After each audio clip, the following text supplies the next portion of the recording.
Selamat malam Tribuners, jumpa lagi bersama dengan saya Mutiara dalam tayangan berita terkini Lampung di Tribun Lampung. Kami akan menyajikan informasi menarik dan terkini untuk Anda dari berbagai daerah di Provinsi Lampung. Dan inilah berita terkini selengkapnya. Sidang perdana JPU KPK sebut Andi Desviandi berikan uang senilai 250 juta rupiah ke Profesor Karomani. Pengadilan Negeri Tanjung Karang menggelar sidang perdana terdakwa Andi Desviandi di ruang Bagirmanan pada Rabu 9 November 2022. Agenda sidang pembacaan dakwaan terhadap Andi Desviandi selaku pemberi suap terhadap mantan Rektor Universitas Lampung, Profesor Karomani.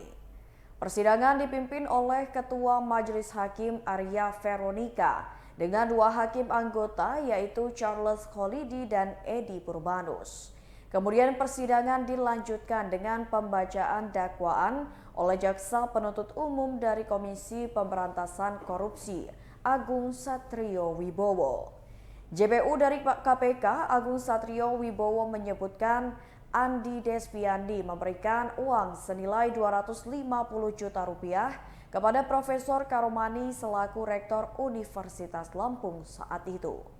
Uang diberikan melalui Mu'alimin yang merupakan orang terdekat Karomani. Uang diberikan dengan maksud agar bisa memasukkan dua nama untuk menjadi mahasiswa baru Universitas Lampung tahun ajaran 2022. Adapun kedua nama mahasiswa yang dimaksud untuk dapat dimasukkan ke Fakultas Kedokteran Unila berinisial ZAP dan ZA.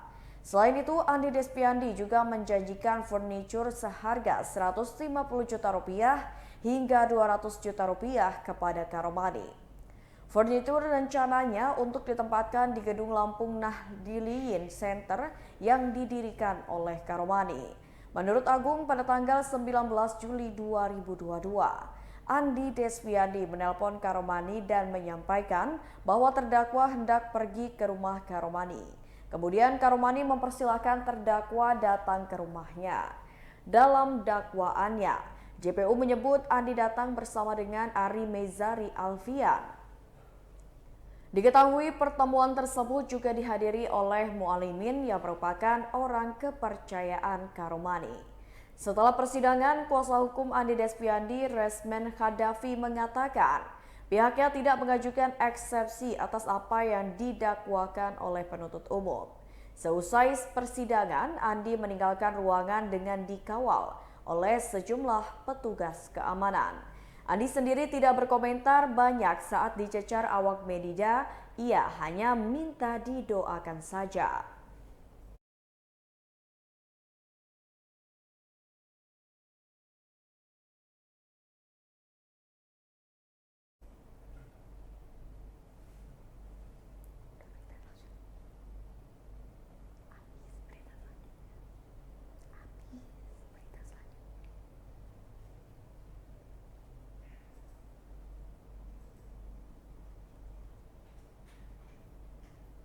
Berita selanjutnya, adu kambing motor versus truk tangki, bapak dan anak balita tewas di Jalintim Mesuji. Kecelakaan maut terjadi antara truk tangki dengan sepeda motor dari arah berlawanan di Simpang D Jalan Lintas Timur atau Jalintim Kabupaten Mesuji, menyebabkan dua korban meninggal dunia pada Rabu 9 November 2022.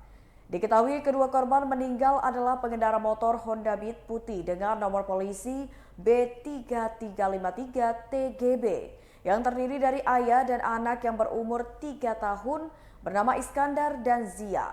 Sementara pengendara truk tangki diketahui bernama Sugianto dan melarikan diri setelah laka lantas. Kasat Lantas Polres Mesuji itu Wahyu Dwi Kristanto mengatakan, laka lantas terjadi di Jalintim Mesuji 178 km. Untuk waktunya sekitar pukul 8:50 waktu Indonesia Barat di Jalintim Mesuji. Adapun kronologinya ia menyebutkan dua kendaraan melaju dari arah yang berlawanan. Untuk truk tangki dari arah Tulang Bawang menuju Sumatera Selatan, sedangkan motor dari arah sebaliknya. Kemudian saat sampai di Jalintim kilometer 178, sopir truk hendak mendahului kendaraan di depannya. Akan tetapi, dari arah berlawanan ada motor yang melaju hingga tabrakan antara kedua kendaraan tak bisa dihindari. Menurut Wahyu, motor sempat terseret kurang lebih sejauh 17 meter. Bahkan hingga kedua kendaraan membentur jembatan dan memunculkan percikan api yang membuat kedua kendaraan pun terbakar. Korban anak balita pun ikut terbakar sementara sang ayah meninggal di lokasi kejadian. Kedua korban telah dievakuasi dan dilarikan ke Rumah Sakit Puri Husada.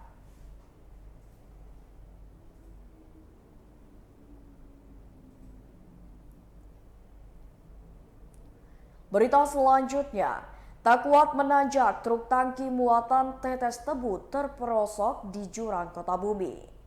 Tidak kuat menanjak mobil tangki bermuatan tetes tebu dengan nomor polisi BE9015AN terperosok ke dalam jurang pada Rabu 9 November 2022 sekira pukul 1 waktu Indonesia Barat dini hari. Mobil tangki yang terperosok ke dalam jurang itu dikemudikan oleh Ujang berusia 48 tahun yang merupakan warga Bandar Lampung. Menurut Ujang, mobil tangki yang dikemudikannya terperosok ke dalam jurang di Jalan Raya Perumnas Tulung Mili, Kelurahan Kota Bumi Ilir, Kota Bumi, Lampung Utara.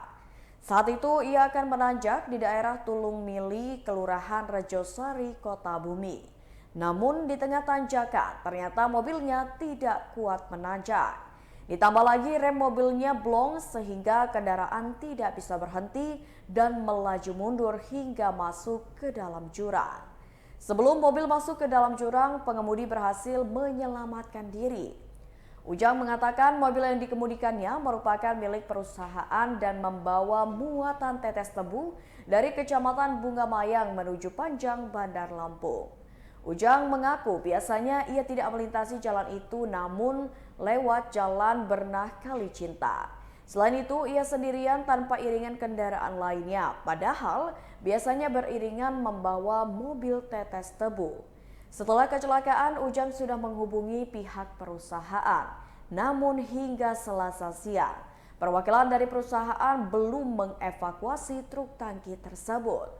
Sopir dan kernet yang mengalami kecelakaan juga belum beranjak dari lokasi. Menurut pantauan Tribun Lampung, muatan tetes tebu masuk hingga pesawahan di Rejosari. Warga pun berusaha mengurangi muatan mobil karena mereka baru tanam padi sehingga khawatir tetes tebu menjadi limbah di persawahan dan bisa menyebabkan padi yang baru ditanam mati.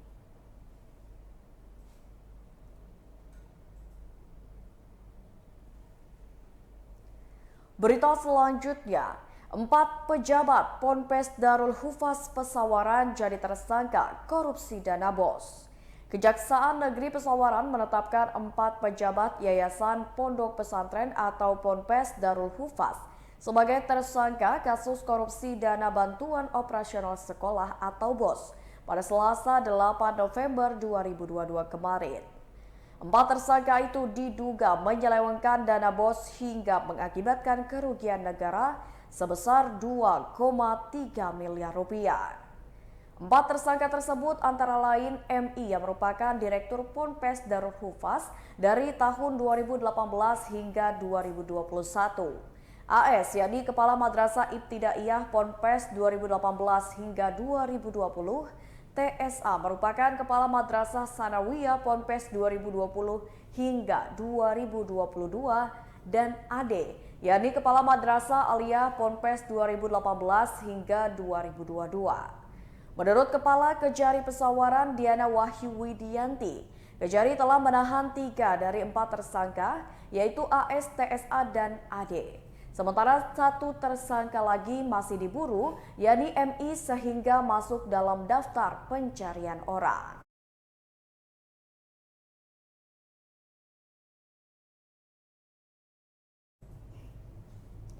Diana mengungkapkan 4 pejabat Yayasan Ponpes Darul Hufaz itu diduga menyelewengkan dana BOS pada 2019 sampai 2021. Keempatnya dijerat dengan pasal 2 Undang-Undang Nomor 31 Tahun 1999 sebagaimana diubah dengan Undang-Undang 20/2001 tentang pemberantasan tindak pidana korupsi. Menurut Diana, keempatnya diduga menyelewengkan dana BOS dengan modus membuat pertanggungjawaban fiktif.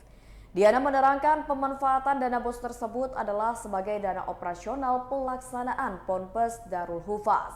Namun, dalam dugaan penyelewengan ini, para tersangka tidak menggunakan dana sebagaimana yang telah direncanakan untuk pembangunan madrasah, melainkan digunakan untuk kepentingan pribadi masing-masing tersangka.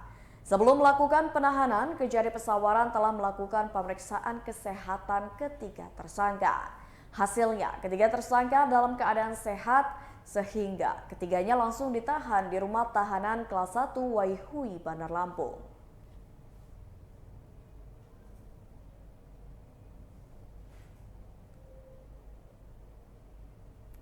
Berita selanjutnya, terdampak banjir, siswa MI Matlaul Anwar Candipuro sekolah tanpa seragam dan sepatu.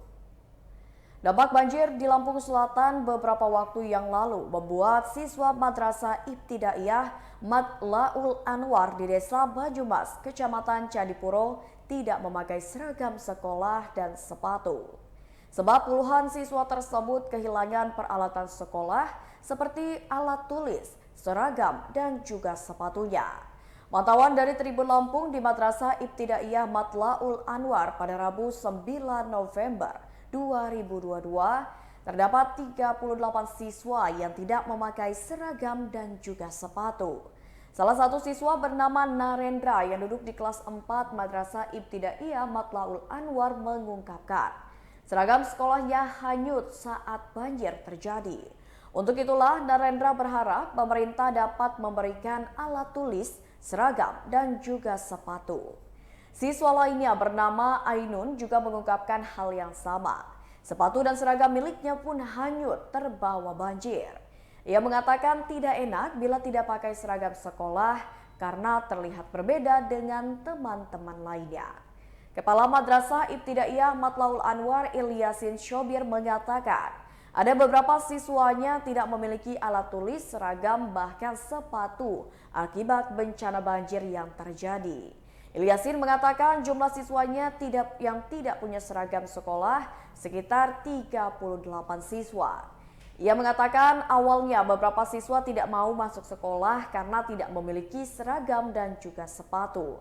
Lalu pihak sekolah berupaya untuk mengajak anak-anak agar tetap mau masuk sekolah. Dan hingga kini Ilyasin mengaku belum ada bantuan untuk perlengkapan sekolah seperti seragam, tas, alat tulis, hingga sepatu.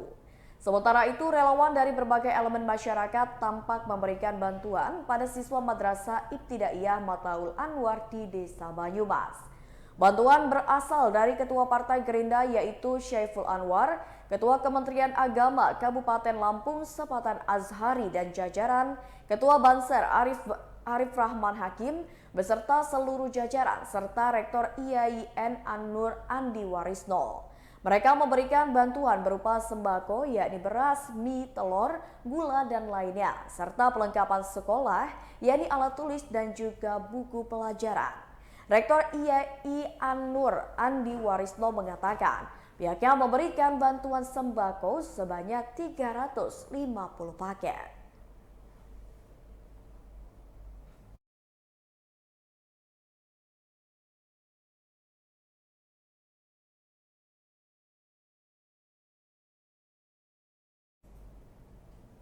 Berita selanjutnya, Grand Opening Chamart Soekarno-Hatta hadirkan undian Lucky Drip. Chamart Soekarno-Hatta di Jalan Soekarno-Hatta nomor 5, Sepang Jaya, Bandar Lampung resmi melakukan Grand Opening pada Rabu 9 November 2022. Grand Opening ditandai dengan pemotongan pita oleh jajaran manajemen Chandra Group, Alesius Bunawan, Hendra Bunawan, dan Yan Eka Chandra. Koordinator Marketing Chandra Group Mona Wijaya Purba mengatakan, Chamart Soekarno-Hatta adalah Chamart ke-37 dan yang pertama di Jalan Soekarno-Hatta. Camart Soekarno-Hatta berada di lokasi yang cukup strategis, halamannya luas dan tempatnya pun nyaman. Mona mengatakan ke depannya pihaknya akan membuat rest area di Camart Soekarno-Hatta supaya siapa saja bisa beristirahat di sana. Camart Soekarno-Hatta sendiri menyediakan berbagai produk kebutuhan sehari-hari yang lengkap dan harga bersahabat. Selain itu, Camart Soekarno-Hatta memberikan promo menarik untuk siapa saja yang berbelanja. Promo itu diantaranya setiap pembelian minimal Rp50.000 akan mendapatkan gratis Indomie, Rinso, Sunlight, atau susu kental manis.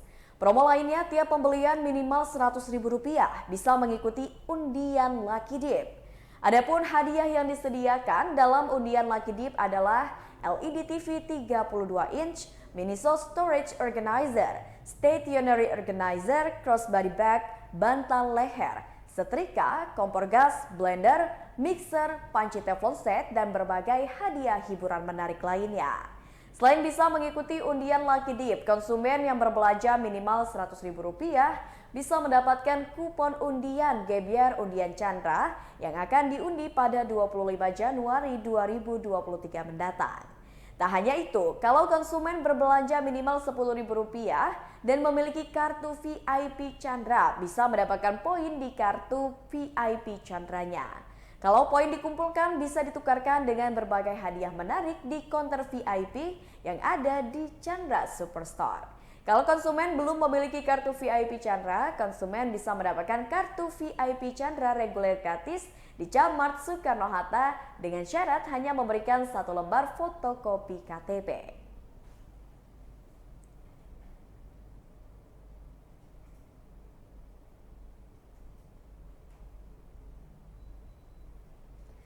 Baiklah Tribuners, itulah berita terkini Lampung bersama dengan saya Mutiara. Jangan lupa untuk terus saksikan YouTube Tribun Lampung News Video, Facebook Tribun Lampung, Instagram @tribunlampung, dan TikTok @tribun Lampung untuk informasi terupdate lainnya. Selamat malam dan sampai jumpa.